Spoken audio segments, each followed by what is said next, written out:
Í þessum fyrirlestri þá ætlaði ég að tala hönnun.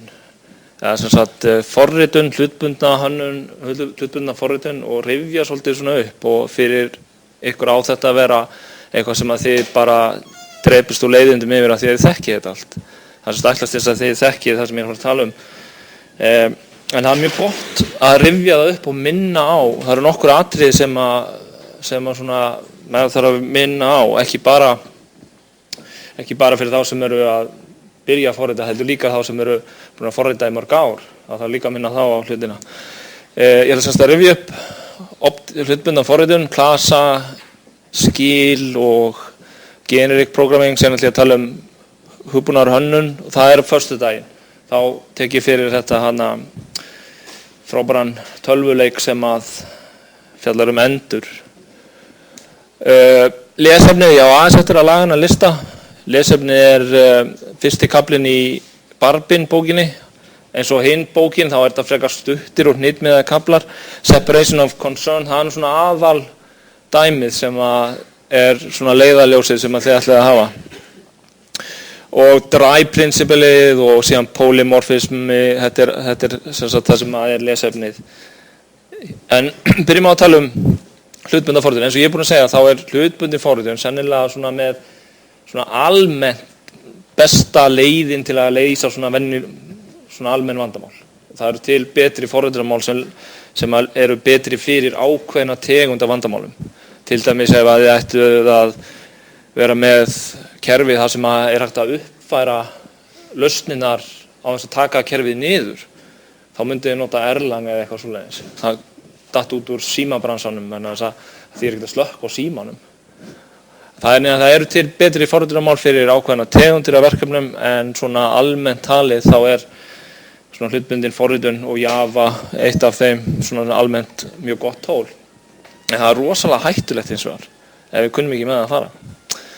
Það er nefnilega auðvelt að búa til það sem að menn kalla technical debt. Það er að segja að tekja svona shortcut eða hlutin bara gerðir á þess að pæla í því, virka fínt. Síðan eftir 1 ár þá þarf að breyta eins. Já, það er hægt. Og síðan þarf að breyta meira eftir nokkur ár og meira og meira og meira. Enda með því að maður er komið með einhverja súpu, einhverja svona drulluköku, einhverja big bowl of mud og enginn ennur að koma við kóðan lengur og það endur með því að við þurfum að endurskrifa allt kerfið. Alltaf tími til þess að endurskrifa en aldrei til að gera hlutina rétt eins og lögmálinn segir. Hlutbundin forritun er mjög öflug, eins og ég segi besta leiðin, en það eru hluti sem við þurfum að passa okkur upp á og ég held að menn gleyma oft þessum eiginleikum sem gera hlutbundna forritun góða eða öflugra. Þegar menn er fyrst að læra að forrita þá ef við tökum forritunarmál eins og Pascal eða eitthvað svona sem að svona subrútínur og svo framvegis. Þessi forritunarmál þau eru mjög svona sérð kóðan einhvern veginn hérna. Þetta er bara allt þarna í þessari fælu hérna og sérð forritið. Þegar þú ert komið með hins vegar góða hönnun á góðu forriti, hlutbundin forritun, þá kemur inn þessi hlutir sem að sjást ekki og það eru hlutirnir eins og tengslin hérna. Og það er hlutur sem við megum ekki gleyma. Þetta er ekki spurning hvern klasa fyrir sig, þetta er spurning það hvernig þeir tengjast. Það er eitt af lykilatriðanum og það er þess vegna sem að mörgum sem er að læra hlutbundna forritun finnst þetta að vera svolítið flókið, að sjá þessi tengsl. Því að kannski er þessi hérna klasi að skoða einhvern annan klasa en hann horfir á hann með öðrum augum heldur en einhver annar. Sami klasi en það er að horfa á það með ólíkum leiðum. Og ef við rifjum þetta upp, þá er þetta bara forritunarmál sem að nota object eða tilvik og þessi tilvik eru með gögn og methodur eða sem að fá skilaboð, einhverja forrita, eitthvað köll og síðan erum við með object referensa sem að benda á objectin. Þannig að ég hef pointer, object reference er það kallað í Java sem bendir á minnisvæði og nú skulum við hugsa minnisvæði. Það er alltaf eitthvað minnisvæði að keyra og sama hvað er í þessu minnisvæði, það er margar leiðir til þess að referensa þetta minnisvæði. Það er það sem ég ætla að koma inn á. Við erum með klasarnir eru náttúrulega bara það sem verður að objektinu og það er ekki hægt að búa til klasa í Java nema með new. Það er eitthvað tricks með string sem að bara fyrir svona þægindi, en annars það new. Og þá kemur minnisvæðið. Hugsaðu þetta er ólíkt til dæmis í öðrum forritunarmálum þar sem þú segir bara, ég ætla að búa til breytu hérna, date, d, og þá komið minnisvæði, ekki Java, það bara null. Síðan getum við, klasar geta ertana klasa, það inheritance, það reynda að kalla concrete inheritance, af því að þetta margar tegundir af erðum, til dæmis interface inheritance önnur tegund af erðum, að mörguleiti mjög betri. En það þetta hérna sem að ég ætla að vara ykkur við. Hlutbundin forritun gengur ekki út á að erfa klasa. Þannig að þið þurfum ekki að búa til súpa af klösum sem allir erfa konuna. Það leiðir yfir til vitleysu. Það verður að vera náttúruleg erð, eitthvað sem að passar við náttúruna. Við verðum að passa okkur á concrete inheritance. Svo það encapsulated og síðan notum við þessi methodur til þess að breyta þessu. En þannig komum við fullt á hlutum. Nú ætlum ég að leiða okkur að hugsa aðeins. Þið megi hugsa þetta í huganum eða bara skrifa blað. En þessi orð, hugsaði hvað þetta þýðir og hvaða þýðingu þetta hefur. Hvað þýðir þessi orð og hverju breytir þetta fyrir hlutbundna forritun?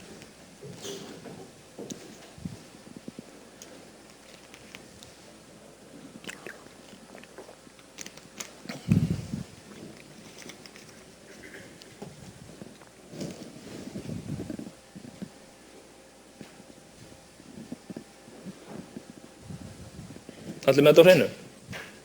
Hvað þýðir encapsulation? Hvað þýðir orðið encapsulation? Hjúpun, einhvers konar að fela eða halda utanum, hjúpa. Þetta kallað á íslensku gagnahjúpun held ég. Data encapsulation. En af hverju viljum við gera það? Það reyndar mjög einföld ástæða. Af hverju viljum við endilega leggja áherslu á að vera með encapsulation, ég er með klasa hérna, og hann að hjúpa gögnin mín. Af hverju vil ég endilega gera það? Hvað græði ég á því? Öryggi. Já, hvernig? Breytast ekki, já, einmitt. Það að segja, það bara ein leið til þess að breyta gögnunum. Það getur ekki hver sem bara vaðið í klasan minn og krukkaði í öllu. Og það var náttúrulega það sem var gert hérna í gamla daga þegar menn voru að skrifa í Fortran og svona og þá voru þessi það voru svona global breytur út það voru bara global breytur alls þar og svo var einhver að breyta í hér og breyta þar þannig að það var mjög hratt orðið að einhverju drullu. Þannig að við viljum svona fela aðganginn, en þetta mjög lúmst. Sjáum dæmi hérna þér. Skil. Í Java erðir svo kemur eitthvað svona interface eða munið. Til hvers vil maður nota interface? Hvað þýðir þetta eiginlega? Af hverju viltu nota interface? Einfalda? Hvernig?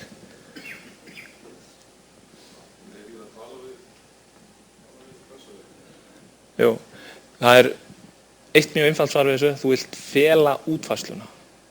Og interface nefnilega algjör snilld. Miklu betur að nota interface inheritance heldur en concrete inheritance vegna þess að átt að fela útfærslu.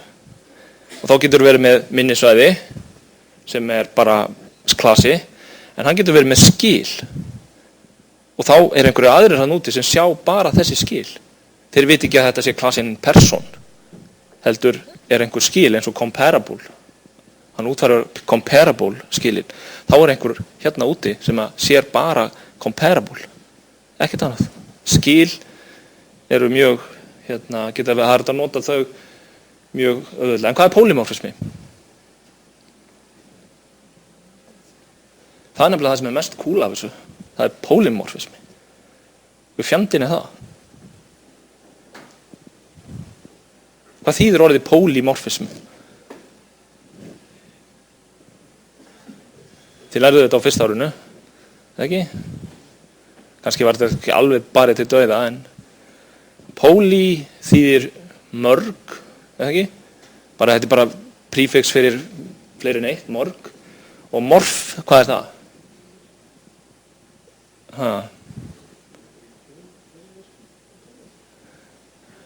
Þetta eru sem sagt umbreytingar. Ja, þetta eiginlega, já, einmitt, það má kannski segja það. Þetta eiginlega bara mörg andlit. Þannig að við erum eitt minnisvæði, en við erum með mörg andlit á þetta minnisvæði. Þetta nefnilega lykilatriði. Þess vegna getum við búið til óbóðslega öflug forrit í forritunarmálum eins og Java og C# på þessum málum sem eru með polymorfisma. Polymorfismi, og við tökum dæmi, þetta kemur allt saman hérna í ljósa eftir. En ég ætla að minna á, þetta ekki bara class inheritance eða concrete inheritance eða það að búið til fullt af klassaritum. Við þurfum að muna eftir þessu, fela gögnin, fela útfærsluna og búa til leiðir til þess að gera það sem við kallum generic forritun. Og það eru fullt af dæmum, ef við hafið skoðað til dæmis ArrayList og þessa alla þá félaga, alla þá súpu, þeir nefnilega nota sér polymorfisma. Þess vegna get ég hent mínum objektum inn í ArrayLista. Það er að því að ArrayListin, hann sér ekki persónuobjekti mitt, hann sér bara objekt, klassan objekt, eina sem hann þarf, punkt á reference. Reference variable á eitthvað minnisvæði sem að ég segi hvað er. Heyrðu, það er eitt leyndarmál sem að góði forritarar vita. Separation of concern, það er hérna eitthvað sem við þurfum að vita, en leyndarmálið er mjög einfalt. Það er þetta hérna. Þetta er lykilatriði í forritun. Þetta er svona þetta tricksið. Þetta er það sem gerir hérna forritaran góðan. Þetta er svona kryddið sem gerir meistarakokkin góðan. Að fatta þetta hér. Taka það sem breytist. Ég hef búið til stórt forrit. Hvað er það sem mun breytast? Og ég ætla að taka það frá og hafa það aðskilið með einhvers konar mekanism, einhvers konar abstraction.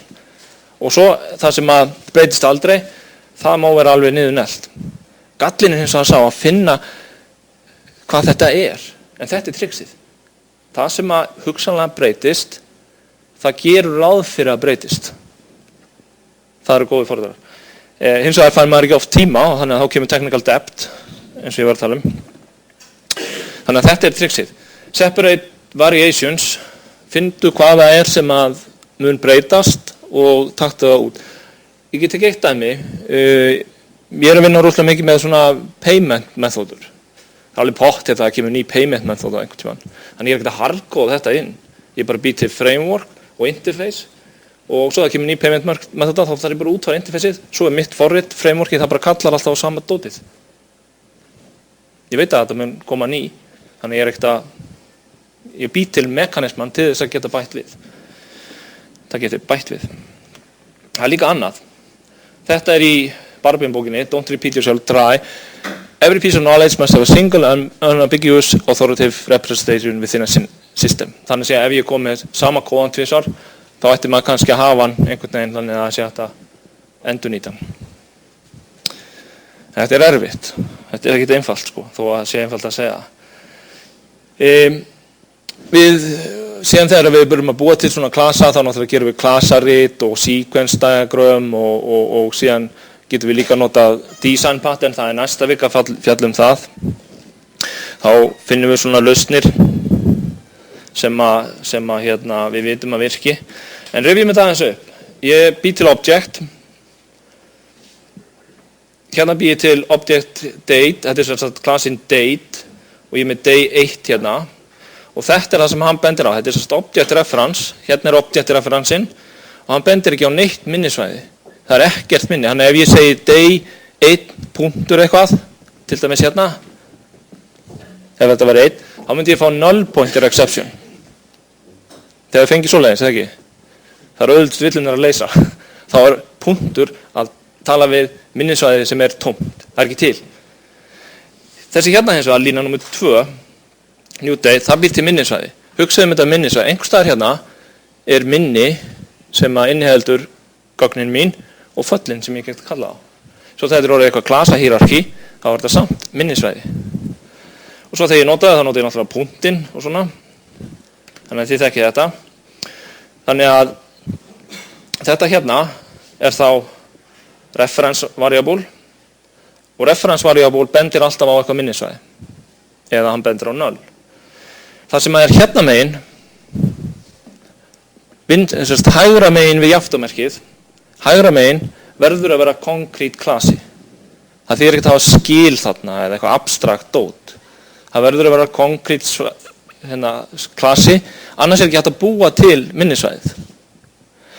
Hins vegar tricksið hérna, polymorfismin. Það sem hérna megin, það má vera hvað sem svo framalega að sé einhver supertýpa eða interface eða eitthvað.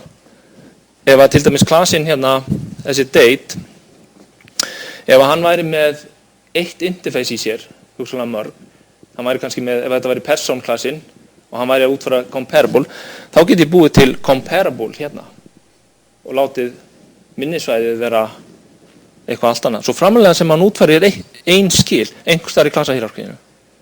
Þetta lykilatriðið þegar við tölum polymorfisma. Það sem vinstra megin, það getur verið supertýpa eða interface eða abstrakt eða eitthvað, abstrakt klassi af þessum konkrét klassa. Þetta nefnilega lykilatriðið. Þegar ég fatti þetta, þá ég búin að fatta hlutbundna forritun. Nú svo erfum við, eins og ég segi, það kannski ekki alltaf tóm hamingja að erfa. Þetta kallað concrete inheritance og hérna sjáu þið, þetta sem subtýpan og þannig supertýpan og svo gerir maður svona lista, verður svona klassaritt og inn í þessum klassa náttúrulega instance variablearnir mínir, það þessi hérna og methodunar, getID og reference týpunar geta bent á hvað sem Sjáu hérna, ég get búið til nýjan user og látið að object geima referensin. Það alltaf í lagi, vegna þess að user hann erfir óbeint, við þurfum ekki að segja það, hann erfir óbeint object. Og við skoðið array-listan við okkar, hann með object út allt. Hann alltaf að vinna með object. Hún alveg skýtsama hvað inn í þessum array-lista. Það bara object. Með spurningu.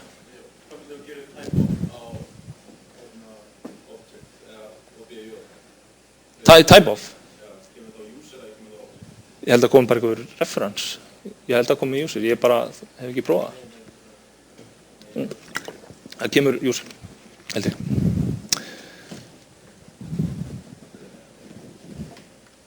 En annars bara flettið upp, þetta eitthvað sem ég þekki ekki.